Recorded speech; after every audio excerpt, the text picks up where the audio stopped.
Hey guys, it's Calderon with Clean My Pond. I already made a video on strings, but I do want to clarify some things that I haven't mentioned about them yet. So in case you haven't watched the first video, make sure to look at the description. The link is there. Let's begin.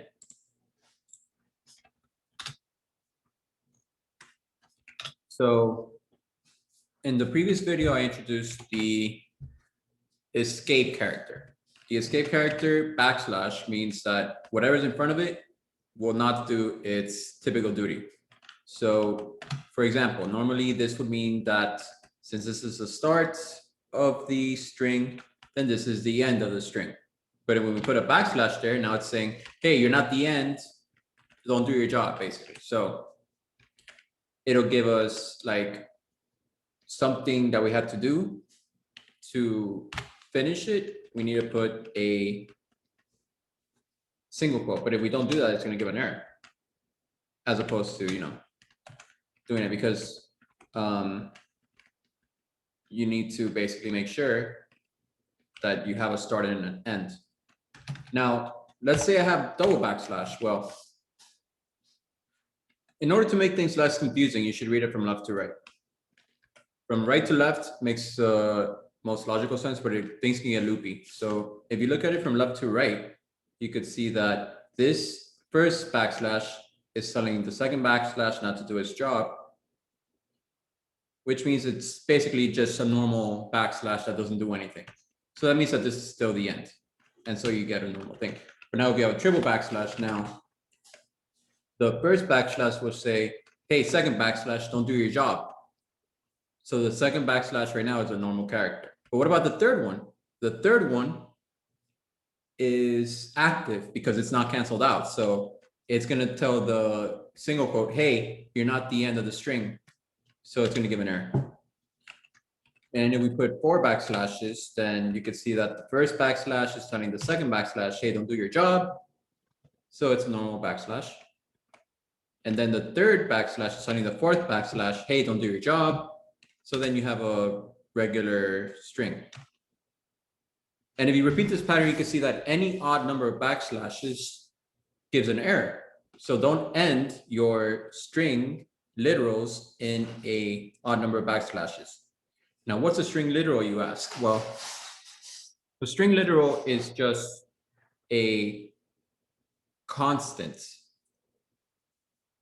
And just like 5 is a constant, 6 is a constant, you can't change the value of a constant. So that's why it's literally whatever it is. So for example, this word, or this phrase, I should say, that would be a string literal right there. But now let's say I have var equals that string literal. So now I have var, which is a variable. I assigned the literal to the variable, but the variable can change. So I could have var equals 5. And now when I type in var, it's going to be 5. So that's the thing. Var is a variable. And then this phrase, this underscore phrase was a literal. This is important because when you have two string literals like 1 and 2, you can combine them like that. But if we have something like var and 2 like that, you can't actually combine them because var is a variable. So you have to do var plus 2 or some other literal. And then you're going to see that you still get an error because you're trying to add an integer to a string. So what you have to do is make sure that var or whatever you're adding is the same type. So I'll do 1 again, and then I'll do var plus my string literal, whatever it is, and it'll be okay. Other things to consider are, what if I want to access the second letter in a string literal? Well, first things first, let me assign it to a variable. So I'll say word equals Python. And if I want to access the letter P, well, I'm just going to put word and then square brackets 1, right? Well, no. The reason why is because when you are accessing letters, they have to start off at 0. So why not 1? Well, because when it comes to memory management, word is a sequence of characters. And the start of the sequence has a space in memory.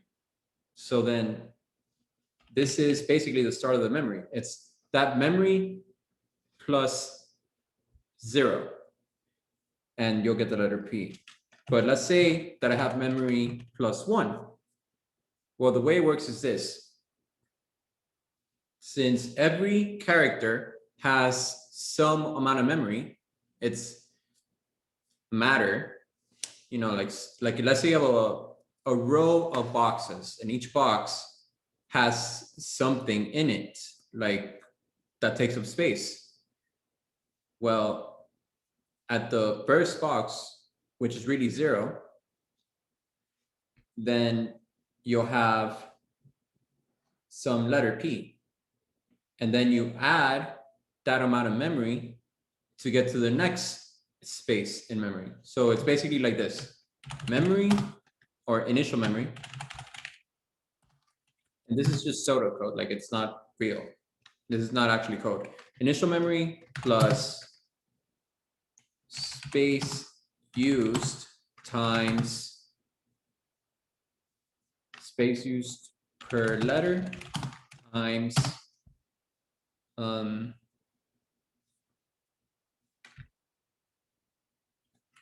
index will give me the next memory. It's almost like a linear equation. So that's basically how it works. And I could draw it for you right now, actually. So let me just do that.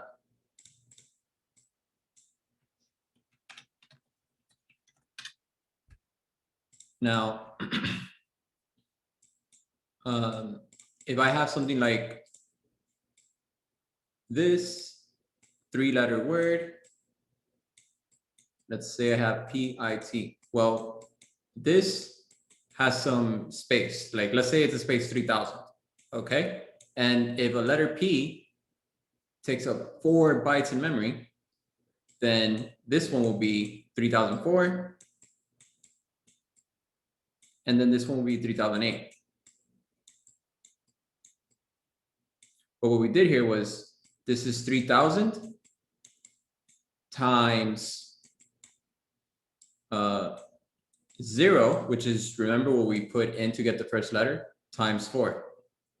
Or 3000 plus 0 times 4, I should say. Now, if I wanted to get the I would just put 3000 times 1 times 4, and it'll give me 3004, which is correct. So it's a lot nicer to work with memory this way. And that's why you have the indexes starting at 0 instead of 1. Another couple of cool things we can do is that we can access sections. So if I want to access half of the letter, half of the word, then I would just do word 0:3, and it'll give me the first 3 letters. So the way it works is that the start is 0 and the end is 3, but we don't include the end. So it's just 0, 1, 2. So if I want to get the second half, I would just do word, and then I would do 3 to 6, and then you get the second half. So notice that if you combine the middle part, so you basically do this word of 0 to 3. Oops, let me just exit out of there. Word of 0 to 3 plus word of 3 to 6. It'll be like saying word of 0 to 6, and then you get the whole word. But you can also access it from the end. So if we go backwards, then here I'm saying, let me get the last letter, and it'll give me N.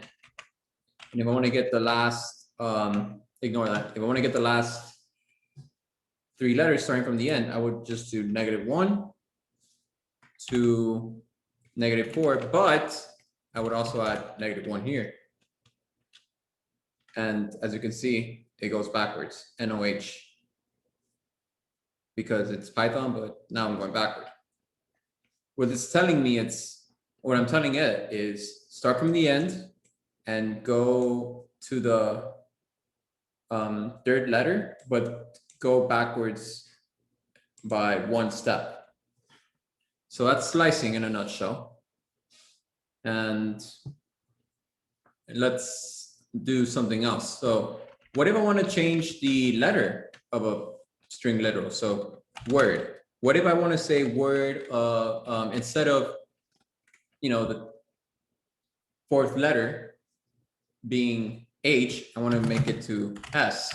Well, here's a property about that. Remember that I made a string literal equal that. So I will be changing the string literal, so it's not going to work. As you can see, the string object, which is, or was a string literal, it does not support item assignment, which means you cannot change its value. It's like trying to make 16 equal to 23. It's not going to happen. But you can make new words out of it. So let's say I want to make new word. Well, I could do word. I could do actually, let's say I want to make the first letter equal S. Then I would do S, the character, plus word. And then I would ignore the first letter. I would just do 1 to the end, and then watch what happens with new word. It equals Python. So just as I expected. Finally, they can make lengths of words, and we can discover the lengths of words by doing len. So len of new word should be 6, right? And it is. It's a built-in function, so it returns the length. And Python has a lot of built-in functions. So here it is in the docs. A huge list of functions, and we're using len. I mean, it's really essential to know all of these at some point. Like round. Well, round is super duper useful.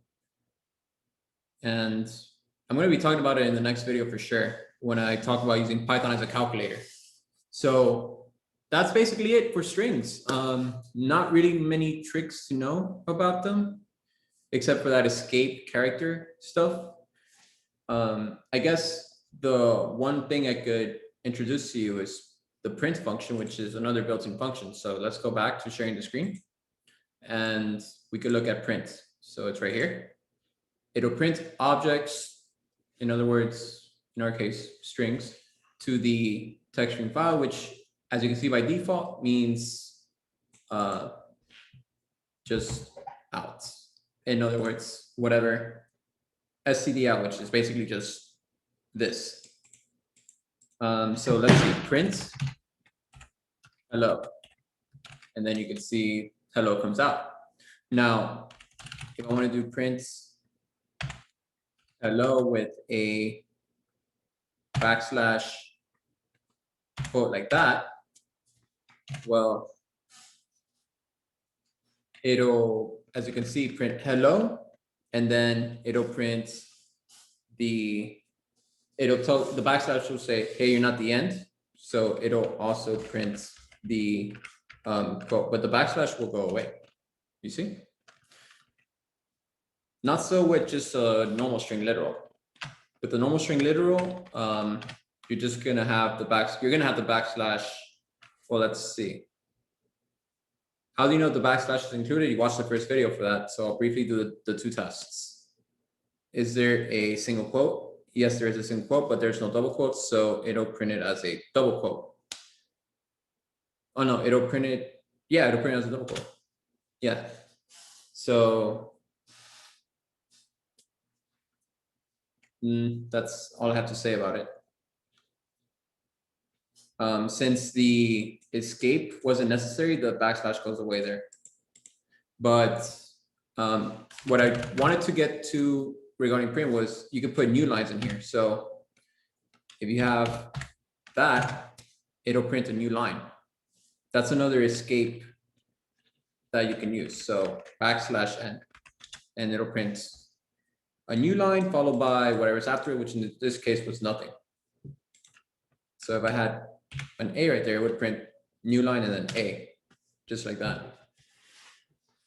Other than that, nothing much interesting. So the next video is super important though. It talks about using Python as a calculator, which is easy, but there's some things you need to know that may appear confusing to the first-time user. So make sure to watch that video. So if you like this video, make sure to click the like button, hit the subscribe as well to stay tuned for new content, which is the red button, and I'll see you on the next one.